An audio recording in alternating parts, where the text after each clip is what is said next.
Hello students, हम हिंदी में प्रश्नों की प्रैक्टिस करते हैं और आज हिंदी में वर्णमाला से संबंधित प्रश्नों की प्रैक्टिस कर रहे हैं। हमारा पहला प्रश्न है, कंठीय महाप्राण घोष व्यंजन वर्ण का उदाहरण कौन सा है। तो कंठीय पहचानना है, महाप्राण घोष व्यंजन वर्ण का उदाहरण कौन सा है जो कंठीय भी हो, महाप्राण भी हो और घोष भी हो। तो हमारा ऑप्शन दे रखे हैं, ऑप्शन ए ख, ऑप्शन बी का, ऑप्शन सी ड़ा, ऑप्शन डी हा। तो कंठी भी है तो क वर्ग के सभी वर्ण कंठी होते हैं, तो ये सभी वर्ण कंठी हैं। महाप्राण तृतीय वर्ग का दूसरा और चौथा वर्ण जो है महाप्राण होता है, तो ऑप्शन ए खा दूसरा है। चलो ये हो सकता है ऑप्शन बी का, ये प्रथम पढ़े तो ये गलत हो गया हमारा, यहाँ पर ये गलत। ऑप्शन सी ये पांचवा है, ये भी गलत। ऑप्शन डी हाँ, तो इसका ऑप्शन हमारा डी हो जाएगा, क्योंकि ये महाप्राण तो है खा लेकिन घोष नहीं, क्योंकि अघोष वर्ण वो होते हैं जो तृतीय वर्ग का पहला और दूसरा वर्ण जो है अघोष होता है, बाकी तीसरा चौथा और पांचवा वर्ण घोष होता है। तो ये पहला अघोष है, तो जो कि ये गलत है, तो ऑप्शन हमारा डी हो जाएगा हाँ। अगला प्रश्न है, हमारा मूर्धन्य अल्पप्राण घोष व्यंजन वर्ण का उदाहरण कौन सा है। मूर्धन्य भी हो, अल्पप्राण हो और घोष हो, तो वह व्यंजन पहचानना है। ऑप्शन ए ठा, ऑप्शन बी डा, या ऑप्शन सी भा, या ऑप्शन डी धा। तो मूर्धन्य टा वर्ग के सभी वर्ण जो है मूर्धन्य होते हैं, और जो है अल्पप्राण पहला और दूसरा वर्ण होता है, और घोष तीसरा चौथा और पांचवा वर्ण होता है। तो टा और ठा ये जो है अघोष है, ये गलत हो जाएगा। ये डहा सही है, तो ऑप्शन हमारा बी हो जाएगा यहाँ पर। ये ता वर्ग का तीसरा वर्ण है, लेकिन दंती है, मूर्धन्य नहीं, तो टा वर्ग के वर्ण देखने हमें, तो ऑप्शन हमारा डी हो जाएगा यहाँ पर। अगला प्रश्न है, इसका विश्लेषण है। ठा जो है मूर्धन्य है, महाप्राण है, आघोष वर्ण है। भा जो है ओष्ठी है और महाप्राण है और घोष है। धा जो है दंती है, महाप्राण है, घोष है, व्यंजन है। अगला प्रश्न है, ओष्ठीय महाप्राण घोष व्यंजन कौन सा उदाहरण है। ओष्ठीय हो, महाप्राण हो और घोष हो, तो इसका उचित ऑप्शन हमारा कौन सा हो जाएगा। बा हो जाएगा, भा हो जाएगा, फा हो जाएगा, या ठा हो जाएगा। तो इसका उचित ऑप्शन हमारा बी हो जाएगा, भा हो जाएगा, जो कि ओष्ठीय भी है और महाप्राण भी है और घोष भी है। बा इसलिए नहीं होगा, ये अंत्येष्टीय है, ये दंत ओष्ठीय के अंतर्गत आता है। बा दंत ओष्ठीय। फा जो है ओष्ठीय वर्ण है, लेकिन ये अल्पप्राण ये जो है अघोष है, ना कि घोष, तो ये अघोष है, घोष नहीं, तो इस तरह गलत हो गया। ठा ये जो है ओष्ठी मूर्धन्य का वर्ण है, ये मूर्धन्य वर्ग का, तो इसलिए ये गलत हो जाएगा। अगला प्रश्न है, मूर्धन्य अल्पप्राण अघोष वर्ण का उदाहरण कौन सा है, पहचानना है। ऑप्शन ए चा, ऑप्शन बी टा, या ऑप्शन सी ठा, या ऑप्शन डी ढा। तो मूर्धन्य हो, तो मूर्धन्य टा वर्ग के सभी वर्ण मूर्धन्य होते हैं, तो चा गलत हो गया यहाँ पर, ये तालव्य का है, ये तीन बच्चे शेष। तो अल्पप्राण जो होता है पहला, तीसरा और पांचवा वर्ण होता है, और अघोष होता है पहला और दूसरा वर्ण। तो टा पहला हो गया, ठीक है। और देखते हैं अघोष है, ये अघोष भी है, क्योंकि पहला और दूसरा होता है। अब मूर्धन्य देखना, तो ये भी सही है, तो हमारा ऑप्शन बी हो जाएगा यहाँ पर, अघोष, जो अल्पप्राण भी है, अघोष भी है और मूर्धन्य भी है। ठा जो है ये महाप्राण है, क्योंकि महाप्राण दूसरा और चौथा वर्ण होता है, तो ठा यहाँ पर दूसरा वर्ण है। और ये ढा जो है ये पांचवा वर्ण है, क्योंकि अघोष जो होता है तृतीय वर्ग का पहला और दूसरा ही वर्ण होता है, इसलिए ये गलत हो जाएगा, तो ऑप्शन हमारा बी सही हो जाएगा। इसका विश्लेषण ये दे रखा। हमारा नेक्स्ट क्वेश्चन है, इनमें से कौन सा व्यंजन ऊष्म है। तो ऊष्म व्यंजन की संख्या 4 होती है, छोटा सा, बड़ा सा, पेट चिरा सा और हा। तो ये पहचानना है हमें। ऑप्शन ए नहीं है, ऑप्शन बी है, ऑप्शन सी नहीं है और ऑप्शन डी भी नहीं है। इसका उचित ऑप्शन हमारा बी हो जाएगा। ऊष्म व्यंजन जो है हमारे 4 होते हैं, तो ऑप्शन हमारा बी हो जाएगा। इसका विश्लेषण यह है, ये स्वरों को बांटा है। कंठ में जो है छोटा बड़ा आता है और कै वर्ग के सभी वर्ण आते हैं और है आता है और विसर्ग आता है, ये वेरी इंपॉर्टेंट है। तालु में छोटी बड़ी और चा वर्ग के सभी वर्ण आते हैं और या और शा आता है, ये तालव्य के वर्ण है। मूर्धन्य में ट वर्ग के सभी वर्ण आते हैं, रा आता है और पेट चिरा शा आता है और ऋषि स्वर आता है। और दंतीय में त वर्ग के सभी वर्ण आते हैं, ला और शा आता है, ये भी सही है। ओष्ठ्य में छोटा ऊ बड़ा ऊ और पा वर्ग के सभी वर्ण आते हैं। कंठ तालव्य में छोटा ए और बड़ा ए। कंठ ओष्ठ्य में छोटा ओ बड़ा ओ। दंत ओष्ठ्य में केवल एक आता वा। अगला प्रश्न है,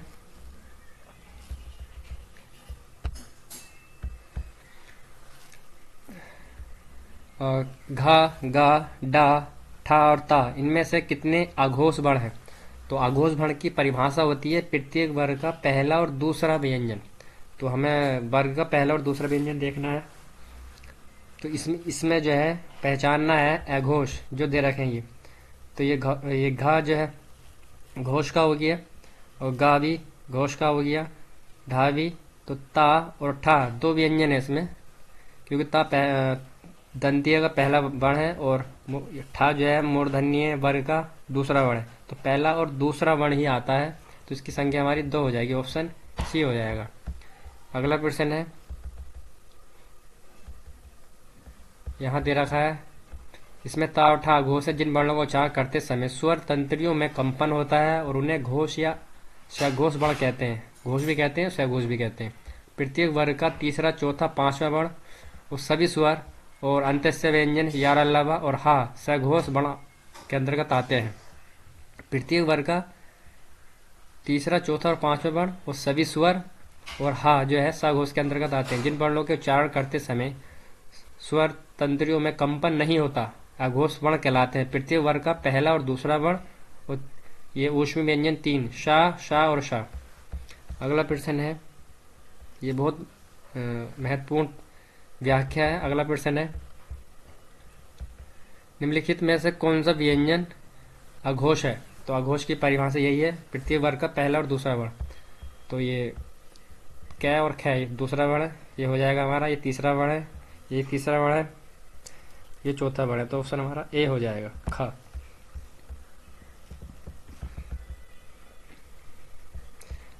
इसमें दे रखा अघोष व्यंजनों की कुल संख्या 13 है। प्रत्येक वर्ग का तीसरा चौथा और पांचवा वर्ण और सभी स्वर और हा सघोष के अंतर्गत आते हैं। अगला प्रश्न है, हिंदी वर्णमाला में व्यंजन वर्णों की संख्या कितनी है? ये 33 है। कुल वर्ण 52 होते हैं। अगला प्रश्न है, ज्ञ वर्ण किन वर्णों के संयोग से बना है? तो ग जो है किन वर्णों के संयोग से बना है? जय हलन प्लस हुए। ऑप्शन बी जय प्लस न और यह न्य। ऑप्शन सी जय प्लस हुए या ऑप्शन डी जय प्लस है। तो जय हलन प्लस हुए के संयोग से ग से ज्ञानी जो है ग से ग जो बना है इनके वर्णों के संयोग से बना है। अगला प्रश्न है, ये इसकी व्याख्या है। संयुक्त जो व्यंजन होते हैं वो 4 होते हैं, ज्ञ त्र श्र और छ। 4 संयुक्त व्यंजन है जिनका विच्छेद दे रखा वर्ण विच्छेद है। का हलन प्लस शा से छ बनता है, ता हलन प्लस रा से त्र बनता है और जा हलन प्लस वहां से जज्ञा बनता है और शाह हलन प्लस रा से श्र बनता है। ये वर्ण विच्छेद है, ये वेरी इंपॉर्टेंट है, इसका ध्यान देना बहुत जरूरी है। अगला प्रश्न है, जिन स्वरों के उच्चारण में 2 मात्राएं लगती हैं उसे क्या कहते हैं?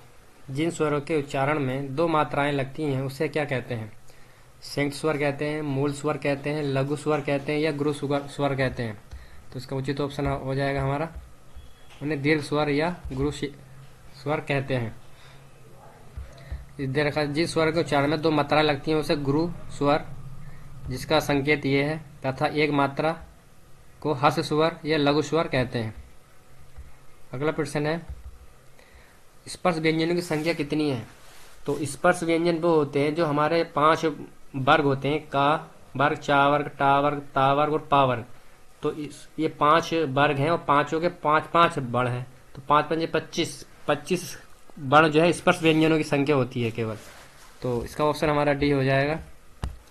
पांचों वर्णों के 5-5 वर्ण जो हैं वो स्पर्श व्यंजन के अंतर्गत आते हैं। अगला प्रश्न है, इसकी व्याख्या, हिंदी वर्णमाला को ऐसे वर्ण जिनका उच्चारण करते समय मुख के किन्हीं दो भागों का स्पर्श हो जाता है और अंदर से होने वाली वायु प्रवाह का मार्ग अवरुद्ध हो जाता है, स्पर्श व्यंजन या स्पर्श वर्ण कहलाते हैं। हिंदी वर्णमाला में इनकी संख्या 25 है। तालव्य, महाप्राण और अघोष व्यंजन वर्ण का उदाहरण कौन सा है? तालव्य भी हो, महाप्राण हो, अघोष व्यंजन हो, तो वो पहचानना है। तो तालव्य का अर्थ होता है चा वर्ग के सभी वर्ण। तो चा वर्ग, तो इसका ये टा वर्ग का है, मूर्धन्य का, ये हो नहीं सकता, ये शेष बचे। तो छा जो है महाप्राण और अघोष, तो महाप्राण दूसरा और चौथा वर्ण होता है, तो ये दूसरा भी है, और अघोष दूसरा भी है, अघोष पहला और दूसरा वर्ण ये भी है, तो ऑप्शन हमारा बी ही हो जाएगा। और ये दूसरा है लेकिन दंतीय है, ये तालव्य नहीं है। जा है ये चौथा वर्ण है, जो कि अघोष नहीं है, ये घोष है। महाप्राण तो है, वो तालव्य भी है, लेकिन अघोष नहीं है, ये सघोष है, तो इसलिए ये गलत हो जाएगा। ये दंतीय है और ये मूर्धन्य है, हमें देखना केवल तालव्य है, तो ऑप्शन हमारा बी हो जाएगा यहाँ पर। अगला प्रश्न है, यहाँ व्याख्या दे रखी है, ता जो तालव्य है, महाप्राण और सघोष है। थ जो है दंतीय है, महाप्राण है, अघोष है। ठा जो है मूर्धन्य है और महाप्राण है, दूसरा वर्ण है ना, और अघोष व्यंजन है, क्योंकि अघोष पहला और दूसरा वर्ण होता है। अगला प्रश्न है, सा वर्ग का उच्चारण स्थान इनमें से कौन सा है? शा वर्ग का उच्चारण, तो दंत है, मूर्धा है, कंठ है या तालु है? तो इसका उचित ऑप्शन हमारा कौन सा हो जाएगा? तो ये हमने कई बार प्रश्न आ चुका है हमारा, तो ये तालु हो जाएगा। तालव्य में चा वर्ग के सभी वर्ण और य और श आता है, तो श ये है, तो ये तालव्य वर्ण है। और ये कई बार पूछा गया, UP TET, high court, R O, UPSI, second shift और कई सारी परीक्षाओं में पूछा गया है। इसका विवरण दे रखा है, छोटा बड़ा का वर्ग कंठीय, तालव्य में छोटी बड़ी चा वर्ग और यश, मूर्धन्य में टा वर्ग और र और श, और दंतीय में त वर्ग और ल और श, दंतोष्ठ्य में ब वर्ण एक आता है दंतोष्ठ्य में केवल, और कंठ तालव्य में छोटा ए और बड़ा ए। अगला प्रश्न हमारा, इनमें से कौन सा व्यंजन अंतस्थ व्यंजन है? तो अंतस्थ व्यंजन 4 होते हैं, कौन कौन से ये पहचानना? ऑप्शन ए या रा ला वा, या ऑप्शन बी का खा गा घा, या ऑप्शन सी छा त्रा गा या श्रा, ऑप्शन डी फा वा भा भा। तो अंतस्थ 4 होते हैं, या रा ला वा, ऑप्शन ए हो जाएगा हमारा ये। अगला प्रश्न है,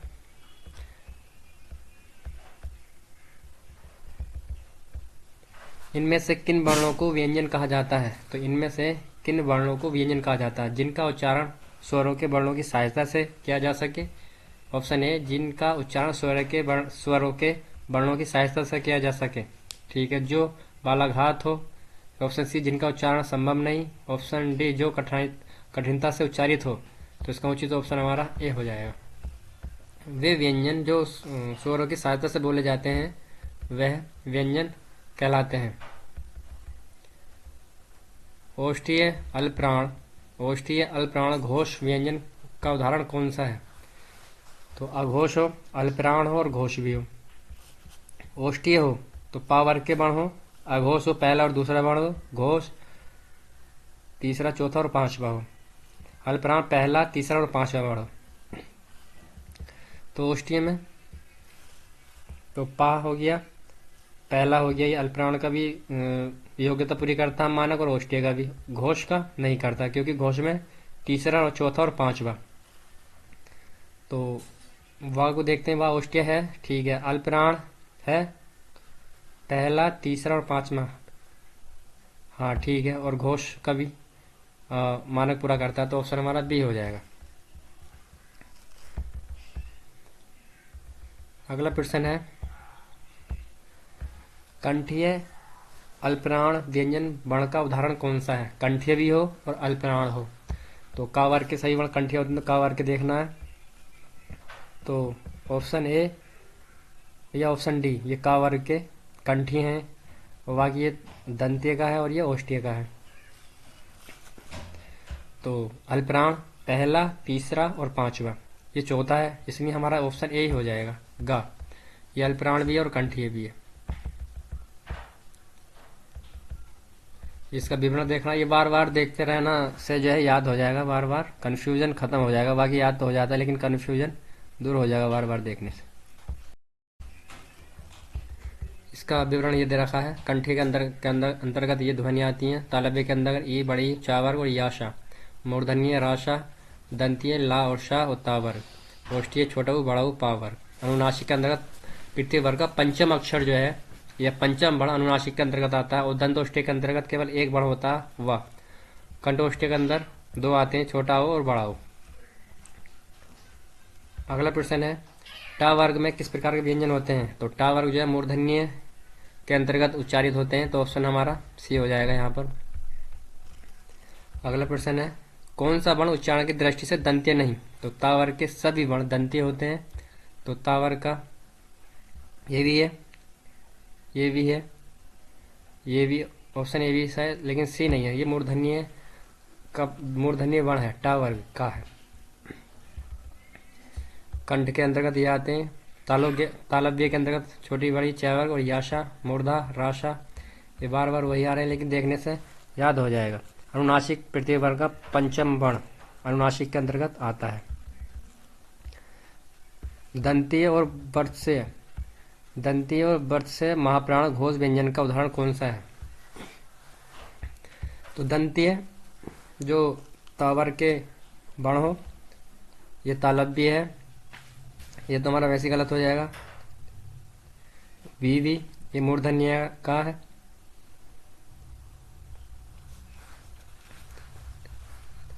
सी और बी बचा, उसमें देखना है, तो हमें महाप्राण देखना है। महाप्राण दूसरा और चौथा वर्ण, तो दूसरा भी है, ये भी चौथा है। अब घोष देखना है, तो घोष जो होता है तीसरा, चौथा और पांचवा वर्ण होता है, तो था नहीं होगा यहाँ पे, दूसरा वर्ण। इस हिसाब से हमारा बी ऑप्शन हो जाएगा, धा। अगला प्रश्न है, इसका भी विवरण ये दे रखा है। अगला प्रश्न हमारा, दंतीय वर्षीय अल्पप्राण अघोष वर्ण कौन सा है? दंतीय हो, अल्पप्राण हो और अघोष हो। तो दंतीय तावर के सही वर्ण होते हैं, तो ये ए हो नहीं सकता, ये तालव्य है। टा मूर्धन्य है और ये भी मूर्धन्य है, ठा भी, तो हमारा सीधा सा हो जाएगा ये। ता से हमारे पहले उससे ही जो है विकल्प का चयन हो रहा है, ऑप्शन डी सही हो जाएगा। अगला प्रश्न है, गा जा छा टा चा टा, इनमें से तालव्य महाप्राण घोष वर्ण कौन सा है? तालव्य हो तो तय वर्ग, तालव्य यानी च वर्ग के सही वर्ण, तो च, जा और झा तीन है। ये टा, ये मूर्धा और ये कंठी है, तो तीन है। तालव्य के अंदर महाप्राण के अंतर्गत दूसरा और चौथा, ये चा खत्म हो जाएगा, दूसरा और ये तीसरा है। और घोष तीसरा और पांचवा, तीसरा घोष के अंतर्गत आता है तीसरा, चौथा, पांचवा। तो छा ये दूसरा वर्ण है, ये भी गलत हो जाएगा, तो ऑप्शन हमारा जा हो जाएगा। तो ऑप्शन हमारा एक वर्ण है जो इसके सभी मानक पूरे करता है।